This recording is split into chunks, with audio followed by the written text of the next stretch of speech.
नमस्कार, नियोजन competition cracker channel में आपका स्वागत है। देखते हैं आज की महत्वपूर्ण खबरें। नेम प्लेट के आदेश पर सुप्रीम कोर्ट का रोक। नीट के एक सवाल पर विवाद, कोर्ट ने आईआईटी से मांगी राय।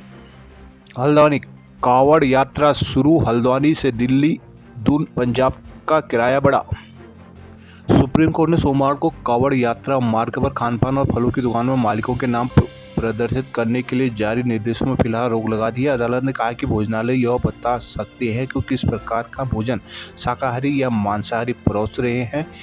न्यायमूर्ति ऋषिकेश राय और SBN भट्टी की पीठ ने उत्तर प्रदेश, उत्तराखंड और मध्य प्रदेश सरकार को नोटिस जारी का जवाब मांगा है। मध्य प्रदेश सरकार को इसलिए नोटिस जारी किया गया क्योंकि उज्जैन नगर निगम ने भी ऐसा निर्देश जारी किया था। पीठ ने कहा कि वह उत्तर प्रदेश, उत्तराखंड सरकार के निर्देशों पर रोक लगाने के लिए अंतरिम आदेश पारित करना उचित समझती है। जस्टिस राय ने कहा कि खाद्य पदार्थ विक्रेताओं को नाम या पहचान प्रदर्शित करने के लिए मजबूर नहीं किया जा सकता।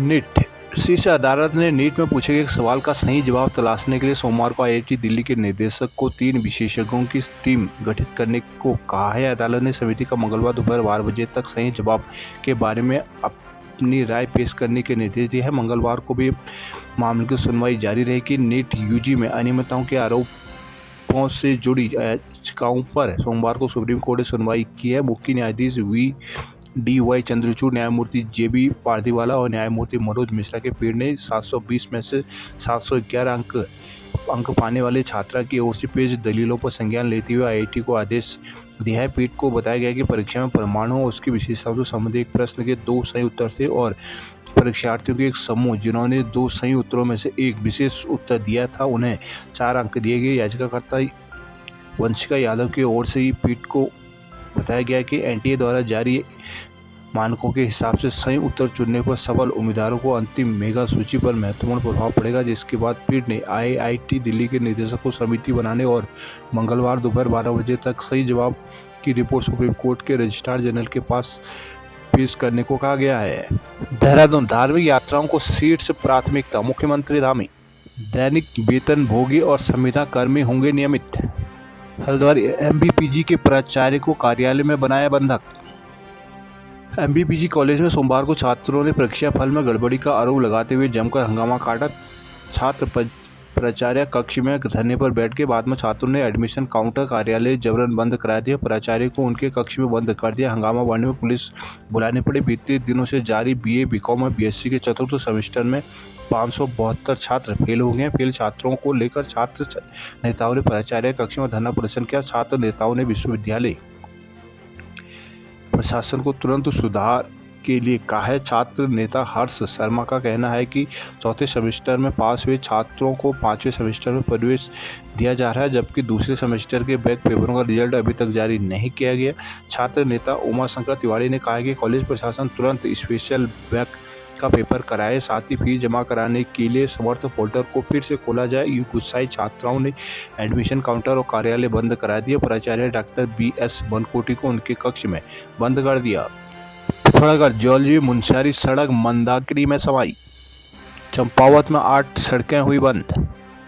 पिथौरागढ़ में गोरिल्लों ने आक्रोश रैली निकाली।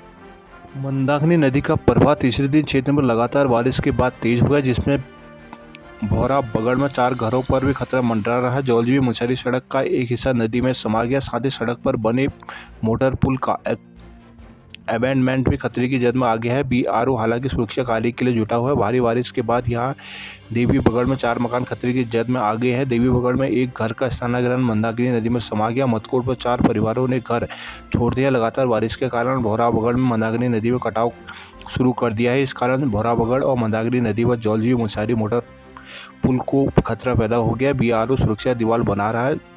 शासन की तरफ से मतकोट स्कूल को अस्थायी आपदा शिविर बनाया गया है। कानून को भुवन लाल वर्मा ने बनाया कि प्रशासन की टीम आपदा प्रभावितों की हर संभव सहायता कर रही है। पिथौरागढ़ सोर घाट से कुमू तक शिव की भक्ति में लीन रहे श्रद्धालु। मोस्टा मानो में 8 सितंबर को होगा मुख्य मेला। चंपावत इको टूरिज्म के रूप में विकसित होगा श्यामला ताल क्षेत्र। पिथौरागढ़ के गांव में सड़क बंद होने से काला पानी जैसे हालात। सीमांत में मानसून की बारिश ने कुछ गांवों को काला पानी जैसे हालत पैदा कर दी है। लंबे समय बाद भी सड़क न खुलने से ग्रामीण इलाकों को जोड़ने वाली इन सड़कों में जरूरी सामग्री की किल्लत खड़ी हो गई। आवाजाही बंद होने से गांव में फल सब्जी के साथ ही ग्रामीण इलाकों में रसोई गैस की सप्लाई तक ठप हो गई। बीमार लोग इलाज के लिए अस्पतालों तक भी नहीं पहुंच पा रहे। एक तरह से लोग सड़क बंद होने से घरों में ही कैद होकर रह गए हैं। सोमवार को हिंदुस्तान समाचार पत्र ने इस बात को प्रमुखता से छापा था। ग्रामीणों ने बताया कि यह हालत यदि कुछ सप्ताह और चले तो उन्हें भारी दिक्कतें होगी। अल्मोड़ा मेडिकल कॉलेज की आधी अधूरी सुविधाओं पर बिफरे लोग।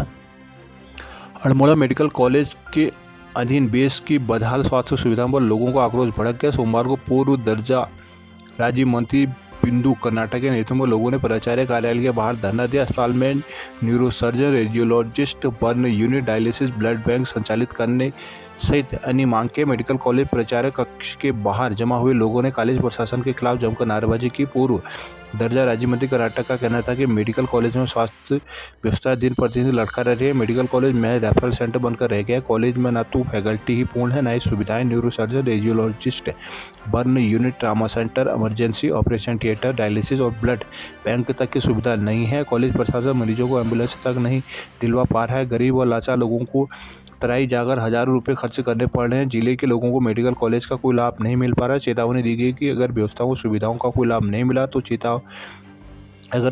मिला तो उग्र आंदोलन को बाध्य होंगे। मौके पर देवेंद्र कर्नाटक, कमलेश कर्नाटक, हेम जोशी, प्रकाश मेहता, अशोक सिंह, भगवत आर्य आदि मौजूद रहे।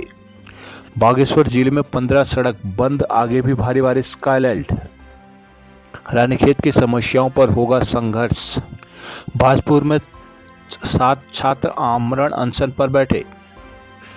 राजकीय स्नातकोत्तर महाविद्यालय प्रवेश के लिए सीटें बढ़ाने की मांग को लेकर सोमवार से विश्वविद्यालय के गेट पर छात्र संघ अध्यक्ष प्रशांत भट्ट सभी 7 छात्रों ने अनिश्चितकालीन भूख हड़ताल शुरू कर दी। कहा कि जब तक मांग पूरी नहीं होगी हड़ताल जारी रहेगी। छात्र संघ अध्यक्ष प्रभात भट्ट के साथ उपाध्यक्ष पंकज पाल, विश्वविद्यालय प्रतिनिधि विशाल सिंह, महेंद्र बोरा, अनुज अभिषेक दीक्षित ने भूख हड़ताल शुरू कर दी। वहीं छात्रों ने विश्वविद्यालय प्रशासन के खिलाफ नारेबाजी की। अध्यक्ष प्रशांत भट्ट ने कहा कि जायज मांगों को लेकर लगातार आंदोलन किया जा रहा है, पर विश्वविद्यालय प्रशासन कोई संज्ञान नहीं ले रहा है। उन्होंने कहा कि वो स्वयं विश्वविद्यालय पहुंचे थे और मांग की थी कि यहाँ सीटें बढ़ाने की, पर उनकी बातें नहीं सुनी गई। छात्रों ने सोमवार से भूख हड़ताल की चेतावनी दे दी और आज से भूख हड़ताल शुरू कर दी गई। हुई भूख हड़ताल पर बैठे छात्रों को समझाने प्राचार्य प्रोफेसर कमल किशोर पांडे पहुंचे। उन्होंने छात्रों को समझाने का प्रयास किया। उन्होंने बताया कि सीटें बढ़ाने की मांग को लेकर 2 बार पत्राचार किया गया है और दूरभाष पर भी लगातार वार्ता की जा रही है। उन्होंने बताया कि निर्देशालय से जानकारी प्राप्त होते प्रशासन को पत्र भी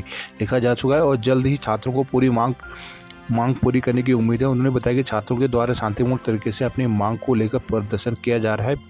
महाविद्यालय में कक्षा और प्रवेश की प्रक्रिया संचालित हो रही है। इस मौके पर अभिषेक, सूरज सैनी, निक्की, प्रियांशु, हर्ष, विशाल यादव आदि छात्र छात्राएं मौजूद रहीं। उत्तरकाशी, गंगोत्री और नीलकंठ मार्ग बंद होने से घंटों फंसे रहे कांवड़िए। उत्तराखंड में सावन माह के पहले सोमवार को सड़कें बंद होने से शिव भक्तों को मुश्किलें झेलनी पड़ी। बिशनपुर में गंगोत्री हाईवे बंद रहने से दिन भर कांवड़ यात्रा फंसे रहे। वहीं मलवा आने से बंद हुए ऋषिकेश नीलकंठ मोटर मार्ग पर भी लंबा जाम लग गया। गंगोत्री राष्ट्रीय राजमार्ग पर बिशनपुर के समय सोमवार तक को दूसरे दिन भी मलवा गिरने के कारण आवाजाही प्रभावित हुई, जिसमें कांवड़िए और चारधाम यात्री दिन भर परेशान रहे। पीआरओ की 4 जेसीबी मशीनें और श्रमिक हाईवे से मलबा हटाने में लगे रहे। शाम 5 बजे पैदल आवाजाही शुरू हो पाई, जिसके बाद पैदल कांवड़ियों को एक एक कर क्षतिग्रस्त हिस्सा पार कराया गया। इसके अलावा गंगोत्री हाईवे नेताला, मन्नेरी झरना और सिरपुरा में करीब 3 घंटे तक बाधित रहा। देहरादून मौसम विभाग ने जानकारी दी है कि मंगलवार को नैनीताल, चंपावत, यूएसनगर और बागेश्वर में भारी से अति भारी बारिश का ऑरेंज अलर्ट जारी किया गया है। निर्देशक विक्रम सिंह ने बताया कि गढ़वाल मंडल में हल्की से मध्यम बारिश होगी। टेहरी, पौड़ी, देहरादून, उत्तरकाशी, अल्मोड़ा, चमोली, रुद्रप्रयाग, हरिद्वार में कहीं पर भारी बारिश का येलो अलर्ट भी जारी किया गया है। उत्तरकाशी, गोपेश्वर नगर में 3 दिन से पेयजल संकट। केदारनाथ हाईवे डूलिया देवी के पास मलबा आने से 3 घंटे रहा बंद। गढ़वाल के शिवालयों में उमड़े शिव भक्त। देवप्रयाग में भक्तों ने योग से मानसिक शांति के उपाय बताए।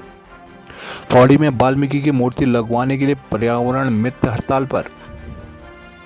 पौड़ी पर्यावरण मित्रों ने बाहर शहर में महर्षि वाल्मीकि की मूर्ति स्थापना की मांग को लेकर सोमवार से अनिश्चितकालीन हड़ताल शुरू कर दी है। शहर में महर्षि वाल्मीकि मूर्ति स्थापना की मांग पूरी न होने से उत्तरांचल स्वच्छकार कर्मचारी संगठन और वाल्मीकि समाज में आक्रोश है। कहा कि पूर्व में पालिका प्रशासन को सूचित करने के बाद भी उनकी मांगों को अनदेखी किया जा रहा है। सोमवार को अपने पूर्व निर्धारित कार्यक्रम और संगठन के आह्वान में पर्यावरण मित्रों व वाल्मीकि समाज के लोगों ने पालिका के डमरू बारात हॉल में धरना देकर प्रदर्शन किया था। इस दौरान प्रशासन के खिलाफ जमकर नारेबाजी की। संगठन के जिलाध्यक्ष प्रवीण घाघट ने कहा प्रशासन पर अनदेखी का आरोप लगाया गया है। कई बार सूचित करने के बाद भी उनकी मांग पर कोई ध्यान नहीं दिया जा रहा। चेतावनी दी कि जल्द मूर्ति स्थापना का काम शुरू नहीं किया गया तो उग्र आंदोलन किया जाएगा। मूर्ति स्थापित होने का काम शुरू होने के बाद ही आंदोलन को समाप्त किया जाएगा। इस मौके पर राहुल टांक, राजू रेडियान, गणेश विक्रम, मुकेश ढींडिया, संजीव, रीना देवी आदि शामिल रहे।